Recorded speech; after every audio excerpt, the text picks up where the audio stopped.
안녕하세요. 오늘도 사연살롱을 찾아주셔서 감사합니다. 저는 50대 중반의 여성이에요. 그동안 사연을 들으며 좋은 시간 많이 가졌기에 오늘은 제 이야기를 해볼까 해요.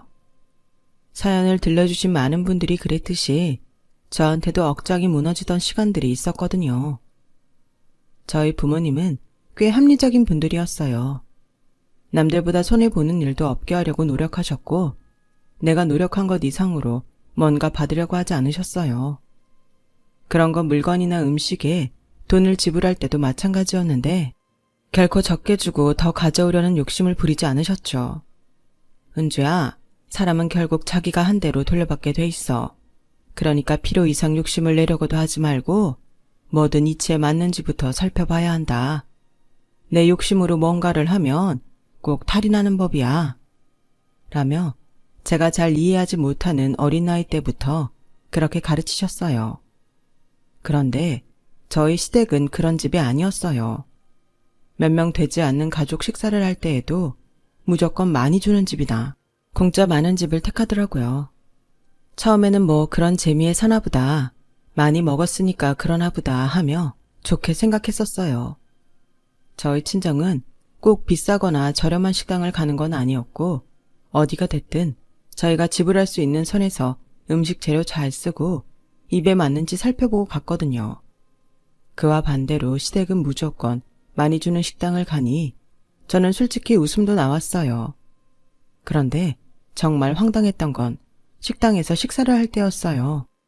제가 결혼을 하고 처음 가족들끼리 식사를 할 때 무제한 뷔페를 갔는데 딱 둘러봐도 제 입에 맞는 게 몇 가지 없더라고요. 그래서 좋아하는 거 위주로 한 접시에 골고루 담아서 먹었죠.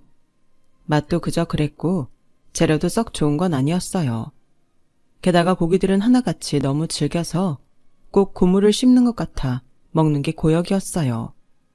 그런데 신우가 절 보더니 이러더라고요. 올케, 지금 먹는 꼬라지가 그게 뭐야? 여기 지금 얼마짜린지 알기나 해? 이런 데 오면 먹고 죽자는 마음으로 미친 듯이 퍼다 먹고 또 갖다 먹어야 된다고. 안 그러면 그 돈 들여 올 필요가 없어. 여기 뷔페값 다른 뷔페에 비해 비싼 것도 아니고 먹고 또 먹을 만큼 맛있는 것도 아닌데요. 이 언니가 뷔페 먹을 줄 모르네.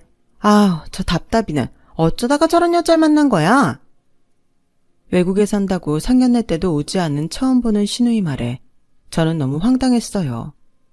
남편은 어디서 뭘 하길래 나를 이렇게 내버려두나 하며 둘러봤더니 음식을 접시마다 두 종류씩 잔뜩 담아서 퍼다가 테이블에 놔두기 바쁘더라고요. 저는 그때 처음으로 남편이 창피하다는 생각이 들었어요. 연애할 때는 그런 모습을 한 번도 보인 적 없는 남편이었어요. 혹시 이 남자 그동안 본성을 숨기고 있었나? 이것 말고도 내가 모르는 모습이 또 있을지도 모르지. 순간 그런 생각들이 머릿속을 스치고 지나가더군요. 그런데 그게 그 집안 분위기였어요. 시어머니도 음식을 어찌나 탐욕스럽게 잔뜩 갖다 놓고 먹는지 저는 정말 처음 보는 광경이었어요. 그래, 우리 집하고 문화가 다르다고 해서 그게 꼭 이상한 것만은 아니잖아. 내가 낯설어서 그랬을 거야. 다른 걸 인정해야지. 그날 밤 먹은 게 체해서 아픈 배를 부여잡고 약을 먹으며 저는 그렇게 혼잣말을 했어요. 하지만 그게 저와 시댁이 안 맞는다는 걸 안 시작이었을 뿐이었죠. 시댁은 남편도 그렇고 다들 어떻게든 자기 돈을 안 쓰려고만 했어요. 그날 뷔페에서 제 머릿속을 스치고 지나갔던 생각이 맞았던 거예요. 연애 때에는 내숭을 떨고 본 모습을 보여주지 않았더라고요. 집에 쓸 물건을 장만할 때도 남편은 자기 돈을 들이는 건 어떻게든 싼 것만 찾아서 샀어요. 그게 가격에 비해 튼튼한 것도 좋은 것도 아닌데도요. 그러다가 제 돈으로 뭐 살 일이 생기면 역시나 성능이든 뭐든 알아보지도 않고 제일 비싼 걸 고르더라고요. 이거 가격 대비 성능 너무 안 좋은데 굳이 이 돈 내고 이걸 살 필요는 없을 것 같아. 여기 이 제품이 가격도 더 저렴하고 성능도 좋네. 야, 이런 가전제품은 무조건 신병 중에 제일 비싼 거 고르는 거야. 그래야 나중에 팔아도 더 받는다니까. 내 말대로 해. 라며 제가 뭐라 하기도 전에 직원한테 계산해달라고 소리를 치고는 제 카드를 휙 가져가는 식이었어요. 다시 생각해도 열받는 게 그 사람은 가전제품이나 큰 가구 같은 돈 나가는 건 전부 제가 사게 하려고 자기가 먼저 선주쳐서 자잘한 걸 사드렸단 거예요. 당시에는 이 남자가 그 정도라고는 생각을 못해서 순진하게 남은 건 내가 사야 되는구나 하고 계산했었죠. 정말 지금 생각해도 제가 왜 그렇게 멍청하게 굴었는지 모르겠어요. 이래서 눈에 콩깍지가 씌인다는 게 무섭다는 거겠죠. 시어머니도 마찬가지였어요. 어디서 뭐 싸게 판다거나 경품을 많이 준다든지 서비스를 준다고 하면 눈에 불을 켜고 쫓아갔어요. 저는 그런 게 제 생활하고 너무 안 맞아서 시어머니가 그러는 걸 봐도 못 본 척 했어요. 제가 간섭할 일은 아니라는 생각도 들었고요. 어쨌든 저는 하던 대로 하면서 살면 되니까요. 그런데 하루는 아주 급하게 저를 찾더라고요. 꼭 저랑 어디 같이 가야 된다며 신신당부를 하셔서 회사에 휴가를 내고 갔더니 무슨 이상한 건물 강당에서 중소기업 물건들을 판다며 한 사람씩 돌아가면서 나와 박수치는 것도 시키고 노래도 부르게 하더라고요.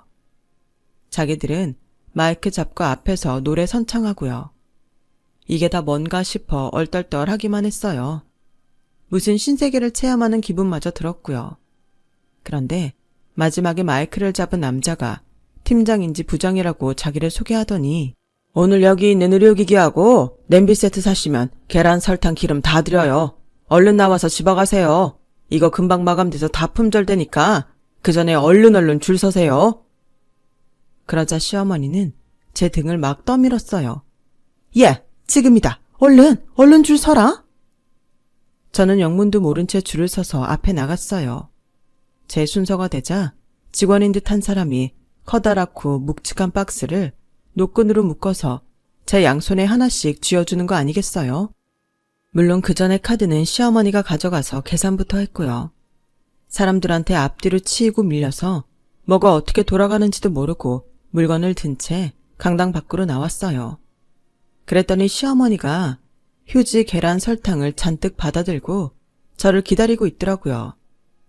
저도 시어머니도 낑낑대며 그 건물을 나섰고 시어머니는 앞에 서 있던 택시를 보자마자 냉큼 타더니 예, 얼른 이거 타고 가자 라며 저를 부르셨어요. 저는 팔도 너무 아프고 정신이 없어서 그저 따라갔죠. 그랬더니 택시는 시댁 앞에 섰고 시어머니는 물건을 다 내리자마자 카드를 저한테 쥐어주고는 그럼 잘 가라 하고 집 안으로 들어가 버리는 거 아니겠어요? 아마 지금 같았으면 이게 뭐냐며 화를 냈겠지만 그때 저는 남편을 많이 사랑했고 그러니 시댁도 어떻게든 이해하려는 마음이 더 컸어요.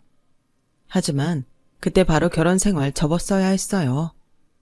그 이후로도 저는 줄곧 상처만 받았거든요. 저는 남편도 시댁도 무조건 공짜만 바라는 게 아니라 제대로 된 소비를 할 수 있게 돕고 싶었어요. 그게 뭐 대수냐, 공짜 받을 수 있으면 받는 게 좋지 라고 생각하시는 분들도 있을 것 같은데요. 이 사람들은 그 정도가 아니었거든요. 이런 걸 경제적이라고 해야 되는 건지는 모르겠지만 자기들 돈은 어떻게든 안 쓰고 남한테서 최대한 많은 것을 받아내려고만 했어요. 그건 저도 예외가 아니었고요. 거기서부터 저는 이 집 사람들과는 다른 대접을 받고 있었던 거예요. 하지만 결혼 초 순진했던 저는 그런 사실을 모르고 제 돈을 써가면서까지 가격에 맞는 물건값이 조금 나가도 괜찮은 재료와 적절한 간을 맞춘 음식, 이런 걸 사게 만들려고 엄청 노력했어요. 남편이나 시어머니는 제가 쇼핑을 가자고 하면 무조건 그럼 네가 사는 거다? 라고 확인부터 받고 같이 가곤 했어요. 모든 비용은 제가 다 지불하는 거였고요. 두 사람은 그걸 아주 당연하다는 듯 받아들였어요. 그 옆에서 돈을 쓰는 제가 다 느껴질 정도였으니까요. 제가 계산을 하고 있을 때에도 자기들이 산 것만 꺼내서 다시 보느라 정신이 없었거든요. 그래도 저는 언젠가는 내 마음도 알아주고 이렇게 같이 쇼핑을 하다 보면 저 사람들 소비 습관도 바뀌겠지 막연한 희망을 가졌어요. 하지만 저의 그런 기대가 실망으로 바뀌는 일이 생겼어요. 아니, 실망 정도가 아니라 저한테는 큰 상처였죠. 한 번은 청소를 하는데 제가 결혼 전 남편한테 선물한 고급 시계가 보이지를 않더라고요. 아무리 찾아도 안 나오길래 남편이 혹시 잃어버렸나 해서 물어봤어요. 당신 그 롤렉스 시계 어디 갔어? 왜 안 보이지? 아, 그거 찰만큼 차서 지난주에 팔았는데 역시 비싼 거라 그런지 값을 꽤 쳐주더라. 그리고 그게 요즘 되게 인기인가 보더라고. 내가 그거 판다고 게시판에 올렸더니 몇 명이나 사겠다고 댓글 달아서 그중 제일 비싸게 부른 사람이랑 거래했지. 라고 아무렇지도 않게 이야기하는데 저는 정말 충격 먹었어요. 아니 그거 당신이 너무 갖고 싶다고 해서 내가 일부러 일본 가는 사람한테 부탁까지 해서 산 거야. 지금 우리나라에 들어오지도 않은 거라고. 그래, 그러니까 더 비싸게 받았다니까. 난 그거 몇 번 차니까 질리더라고. 아직 한국 들어오기 전에 팔아서 제대로 장사했어. 정말 창조경제가 이런 걸 두고 하나 싶게 남편은 오히려 잘했다는 듯 당당하게 말을 했네요. 내가 어떤 마음으로 그걸 샀는데 돈이 문제가 아니잖아. 내가 그거 부탁한 사람 나보다 윗사람이라 정말 어렵게 부탁했다고. 그걸 나한테 말도 안 하고 팔면 어떡해? 아니, 그런 문제가 아니라 어떻게 그럴 수 있어? 나만 좋았으면 된 거 아니야? 어차피 나한테 선물한 건데 왜 당신한테 그런 말을 해야 돼? 뭐 돈 안 나눠줘서 그래? 아, 이거 내 비상금 할 건데. 라며 돈 생각만 하고 아까워하는 모습에 정말 실망스러웠어요. 남편은 저한테 너무 갖고 싶다, 저거 해보고 싶다, 그런 말을 하며 받았던 물건들을 그런 식으로 하나 둘 팔아치우고 있었어요. 그건 시어머니도 마찬가지였어요. 제가 그 현장을 직접 목격하기도 했고요. 제가 시댁에 방문한 날이었는데 문이 열려있길래 그냥 들어갔거든요. 시어머니는 거실 소파에 앉아서 통화를 하고 있었어요. 저번에 내 스카프 예쁘다고 했지? 그거 5만 원에 사라. 나 진짜 딱 한 번 맸어. 에이, 안 돼. 5만 원은 줘야지. 그거 백화점 거고 원래 비싼 거라고. 싫음 마라. 다른 사람한테 팔 거야. 그럼 5만 원에 오케이? 시어머니가 말한 그 스카프는 제가 쇼핑하자고 나갔을 때 산 거였고 제가 가자고 했다고 저보고 계산하라고 한 그 스카프였어요. 그날 저는 집에 와서 남편한테 따졌어요. 당신도 그렇고 어머니도 그렇고 왜들 그래? 내 돈이 우스워? 내가 사준 선물을 왜 자꾸 팔아? 내가 저번에 시계 판 거 갖고 그러는 건 알겠는데 엄마는 뭐 엄마가 뭘 팔았다는 거야. 나한테 그런 말 없었어. 그럼 전화해서 물어보면 되잖아. 팔았는지 안 팔았는지. 제가 막 몰아붙이자 남편은 별 수 없다는 듯 전화를 하더라고요. 제가 스피커폰으로 하라고 했는데 시어머니는 전화를 받자마자 얘, 우리 팔만한 거 다 팔았지? 니 댁 요새는 왜 쇼핑 가자고 안 하니? 백화점 가서 산 거 몇 번 쓰고 파니까 아주 쏠쏠하고 좋은데? 남편은 머쓱해서 뭐라 말도 못하고 나중에 다시 전화하겠다고 얼버무리고 끊더라고요. 저는 두 사람한테 그나마 있던 정이 떨어지는 기분이었어요. 선물이란 건 상대방의 성의야. 그걸 그런 식으로 팔 생각을 하는 건 사람 성의를 무시하는 것밖에 더 돼? 정말 너무 속상하다. 저는 거기까지만 하고 더는 아무 말도 하지 않았어요. 말한다고 해서 깨달을 것 같지 않더라고요. 그 이후로 저는 두 사람과 쇼핑을 가자고 하지 않았고 시댁에 가져가는 물건들도 점점 성의 표시만 하는 수준으로 변했어요. 시어머니는 남편한테 제가 전화 내용을 다 들었다는 말을 들은 것 같았어요. 전에는 저한테 이거 갖고 싶다 저거 갖고 싶다 그랬는데 제가 시어머니 성에 안 차는 선물을 해도 아무 말도 하지 않았거든요. 남편도 제가 돈을 쓰지 않자 자기 지갑은 완전히 닫아버렸어요. 심지어 퇴근하면서 편의점에 들러 사오는 간식이나 맥주도 딱 자기 것만 사왔으니까요. 제가 어쩌다가 내 것도 하나 사오지 그랬냐고 하니 남편은 당신도 나한테 돈 안 쓰는데 내가 왜? 이제 각자 알아서 쓰자는 거 아니었어? 언제는 뭐 제대로 된 쇼핑을 가르쳐준다는 둥 사람 끌고 다니면서 별거 다 사더니 그것 좀 팔았다고 꽁하게 구는 거 보니 진짜 내가 사람 잘못 봤다 싶네. 아니 그 말을 어떻게 당신이 해? 내가 할 말이지. 저는 갈수록 울분만 찾고 남편하고 점점 같이 있는 게 힘들었어요. 이혼 생각도 몇 번 했지만 당시 저는 아이가 생겨서 그래도 끝을 보지는 말자는 생각을 하고 있었죠.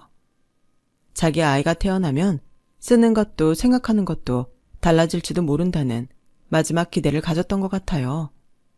시어머니도 자기 손주한테는 좀 다를 거라 믿었고요. 왜 손주가 자식보다 예쁘고 뭐든 해주고 싶다고 그런 말들 하잖아요. 저도 시어머니가 그 정도 상식은 있을 거라고 생각했어요. 하지만 그것마저 제가 틀렸더라고요. 아이가 태어난 후 정말 제 마음이 완전히 돌아서는 일이 생겼거든요. 아이를 낳고 누워있는 제게 보낸 것들이 죄다 어디서 증정품으로 받은 것들이더라고요. 어떻게 아냐고요? 물건이 들어있는 박스마다 전부 증정품이라고 찍혀 있었거든요. 살튼데 바르는 로션은 유통기한이 지난 것도 있었고요. 거기까지는 원래 그런 사람이니 어련하겠냐 할 수 있어요. 그런데 결정적으로 화가 난 건 아이한테 입히는 베넷 저고리가 누렇게 발에 있는 거였어요. 그것뿐 아니라 손싸개 하고 아기 딸랑이를 보냈는데 손싸개는 딱 봐도 몇 번이나 빨아서 올이 풀려 있었고 딸랑이는 손잡이에 있는 무늬가 다 벗겨져 있었어요. 저는 너무 화가 나서 시어머니가 오시자마자 단 한마디 했어요. 어머니, 이건 좀 아닌 것 같아요. 어머니가 돈 안 쓰시는 건 알지만 어떻게 첫 아이 선물을 남이 쓰던 게 확 보이는 걸 주세요. 애가 가지고 놀 장난감 같은 건 그럴 수 있어요. 근데 손싸개 좀 보세요. 이거 올 다 풀렸잖아요. 베넷 쪼고리를 어떻게 다 누래진 걸 주실 수 있어요. 예, 그건 네 시누이가 애 키울 때 쓰던 거야. 이래 보여도 다 미국 거야. 베넷 쪼고리는 내가 잘 골라온다고 했는데 어쩌다 그런 게 걸렸네. 아니 어머니, 미국 거보다 더한 거라도 그렇죠. 세상에 이제 태어난 아이한테 어떻게 이런 걸 주세요. 저한테 그러신 건 그러려니 하지만요. 그래도 어머니 손주잖아요. 어머니는 선물로 저런 거 받아보셨어요? 제가 돈 내는 건 뭐든 제일 비싼 거 고르시잖아요. 알았다. 마음에 안 들면 어쩔 수 없지. 그래도 난 하느라고 했는데 생각이 짧았나 보구나. 정말 몸도 아프고 힘도 없어서 저런 말 때문에 속에서 열불이 터져도 꼼짝할 수 없는 제가 원망스러웠어요. 어쩌자고 이런 사람들과 연을 맺었나 후회해봤지만 소용없었죠. 그래도 제 말에 시어머니가 좀 반성을 하나 싶었는데 절대 아니었어요. 이틀 후 다시 오신 시어머니는 예, 내가 땡땡건설 대표 사모님을 좀 알거든? 그분은 있잖아. 자기 며느리 첫 아이 낳았을 때 자원을 아껴야 된다고 전부 중고품으로 장난감도 사주고 유모차도 사줬다더라. 아이가 아무것도 모르는 것 같지만 부모가 검소하고 절약해서 키우면 그게 몸에 밴다고 하더라고. 어른들이 하는 건 다 그런 깊은 뜻이 있는 건데 너는 남 안 낳은 아들이라도 낳은 것처럼 그렇게 새 물건 타령을 하냐.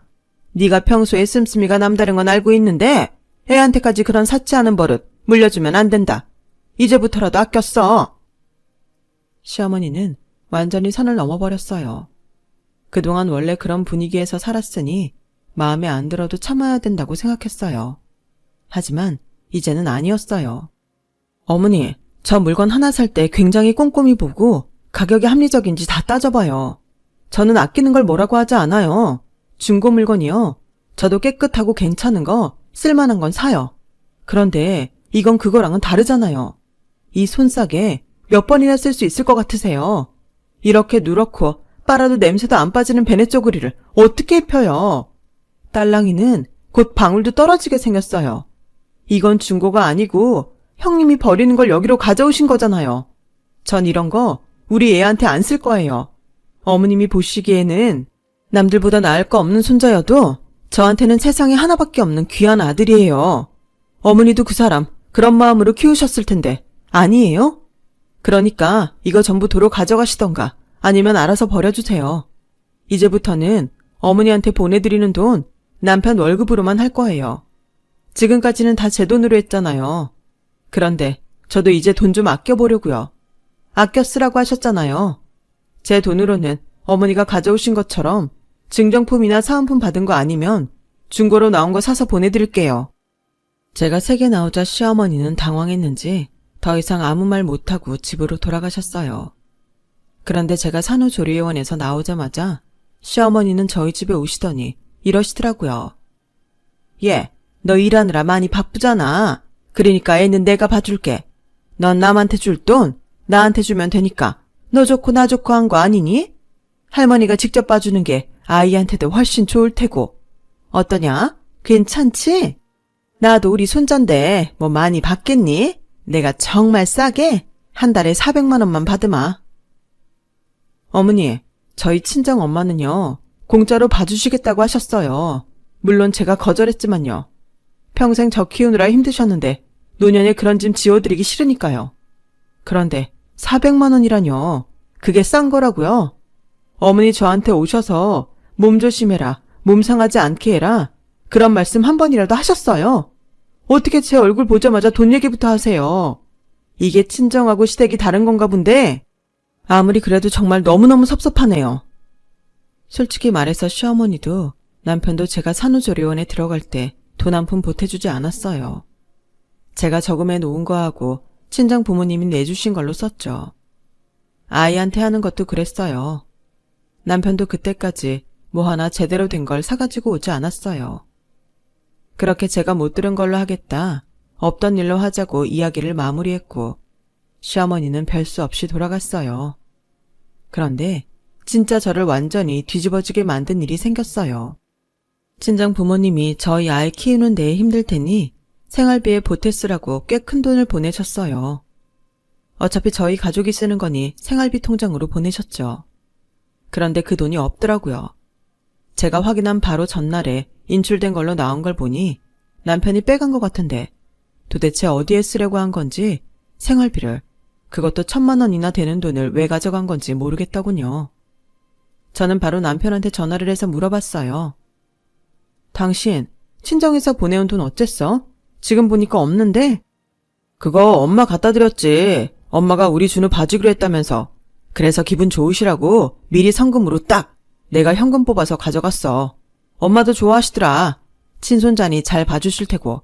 그러니까 당신 이따 간다고 했으니까 그 전에 아이 물건 챙겨서 준우랑 어머니한테 데려다 줘.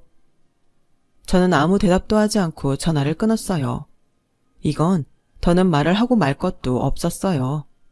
이 정도로 말이 통하지 않고 상식대로 안 되면 방법은 하나였죠. 저는 남편 말대로 물건을 차곡차곡 챙겨서 택시를 타고 그것들을 시댁 앞에 내려다 놓았어요. 그리고 아무 말 없이 집으로 돌아왔죠. 집에 온 저는 바로 친정에 전화해서 전후 사정을 말했어요. 친정 부모님은 이제 더는 볼 것도 없다며 화가 나셔서 치를 떠셨어요. 조금 있으니 시어머니가 불이 나게 전화를 했더라고요. 얘, 집 앞에 이게 다 뭐냐? 이거 채영이 물건이잖아. 아니, 준우는 어디 가고 이게 와 있어? 어머니, 제가 이번 일로 깨달은 게 있는데요. 어머니랑 그 사람은 저한테서 돈이 안 나오면 언젠가는 저도 배신 때리겠더라고요. 친정 부모님이 생활비 하라고 보내주신 걸 바로 빼서 어머니한테 갖다 주는 그 사람이나, 제가 분명히 아이 보는 일 거절했는데도 봐주기로 했다며 거짓말을 해서 돈을 받아먹는 어머니나 더는 같이 못 살겠어요. 너 그러니까 지금 내 아들이랑 우리 재웅이랑 이혼이라도 하겠다는 거냐? 그래?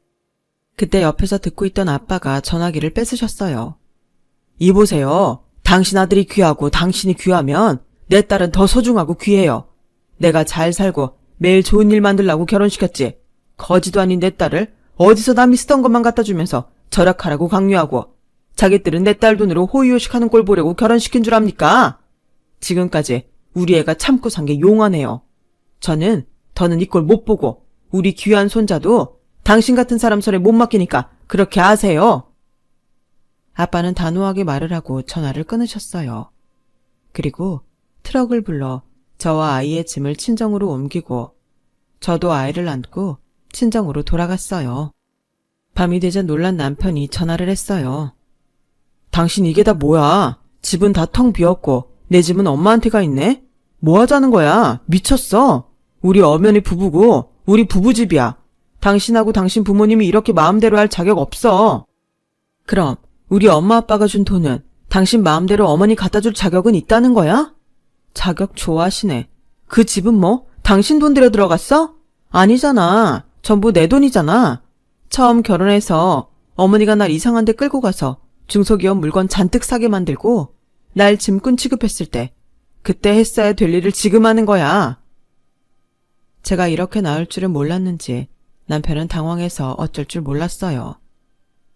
너희 엄마 아무리 공짜 좋아한데도 그렇지.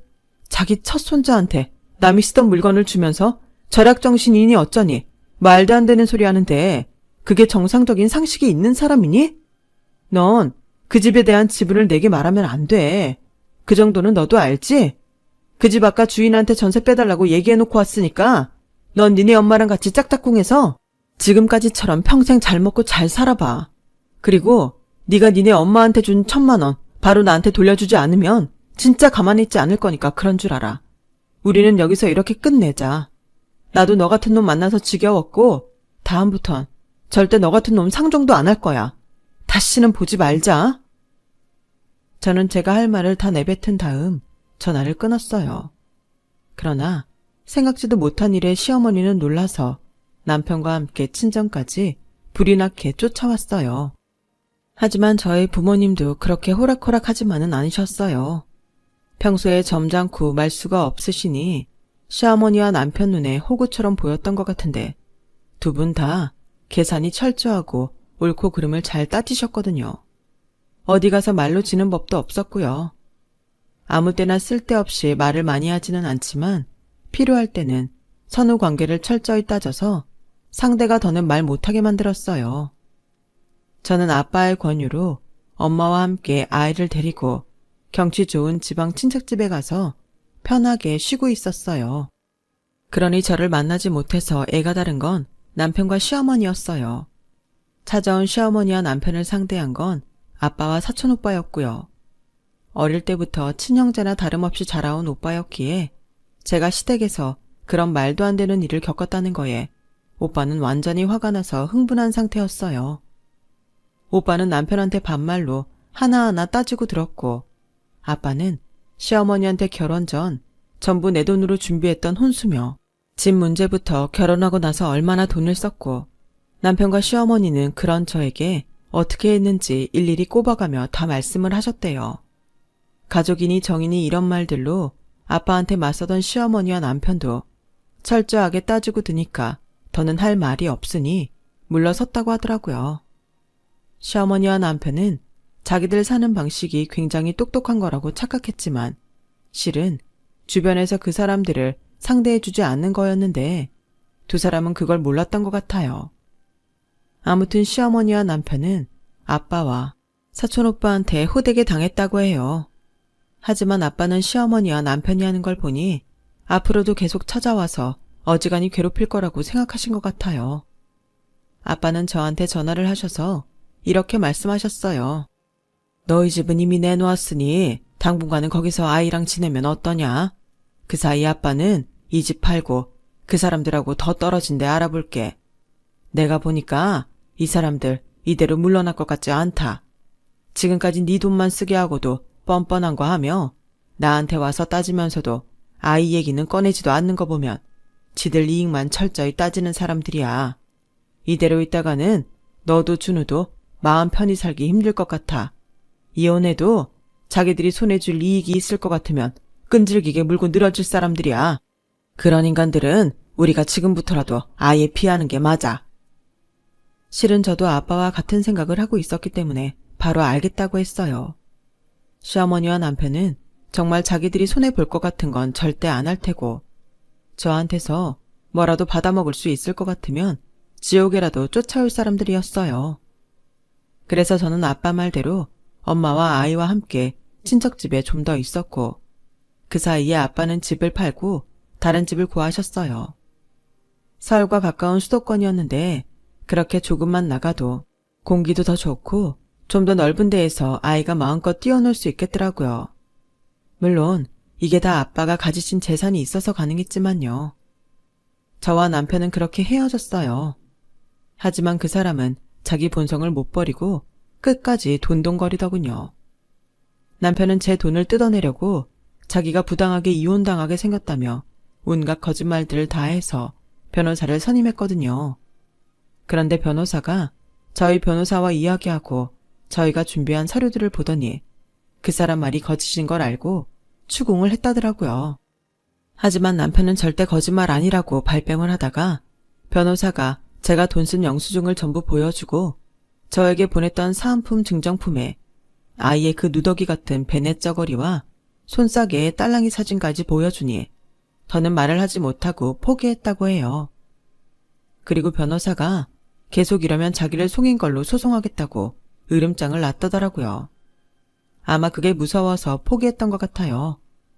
그러면서도 끝까지 자기 잘난 척은 하더군요. 이혼 소송 안 하는 거 절대 네 말이 맞아서 그런 거 아니야. 내가 주는 앞날 생각해서 엄마 힘들지 말라고 봐주는 거야. 소송 같은 거 하면 얼마나 스트레스 받고 몸에 안 좋은데. 그러니까 내가 마지막으로 이렇게 배려를 베푸는 거야. 그리고 내가 마지막으로 너한테 충고하는데 그렇게 돈 막 쓰고 살지 마. 내가 소송 건다고 하면 그냥 내가 원하는 돈만 주면 되지. 어떻게 그렇게 어마무시하게 비싼 변호사를 쓸 생각을 하냐? 참 가만 보면 너나 니네 집 식구들은 돈 무서운 줄 모르더라. 그래, 너랑 니네 엄마는 니네 돈은 무서워하고 남의 돈 무서워하지 않으면서 계속 그렇게 살아봐. 주변에 사람이 나만 하나. 어디 한번 니네 회사 아무나 붙잡고 너 어떻게 생각하는지 물어봐. 다들 답 안 하거나 좀 바른 말 하는 사람이면 네가 어떤 놈인지 바로 알려줄 테니까. 그렇게 저와 남편은 합의 이혼을 하게 됐어요. 아이의 양육권은 물론 제가 갖게 됐고요. 남편은 위자료와는 별도로 매달 양육비를 보내야 했지만 제가 양육비는 받지 않겠다고 했어요. 그 돈 매달 보내는 걸로 그 사람하고 계속 얽히는 것도 싫었고 혹시라도 나중에 그걸 빌미 삼아 저희 모자 발목을 잡을지도 모른다는 생각이 들었거든요. 충분히 그러고도 남을 사람들이었고요. 저는 이렇게까지 치사한 사람을 제 남편이라고 같이 살아왔던 게 너무 화가 났고 후회도 많이 됐어요. 어떻게 그렇게 사람 보는 눈이 없었는지 모르겠네요. 지금은 다행히 남편 쪽과는 완전히 연락 두절 상태로 지내고 있어요. 아이는 건강하게 잘 자라줘서 지금은 어엿한 대학생이 되었어요.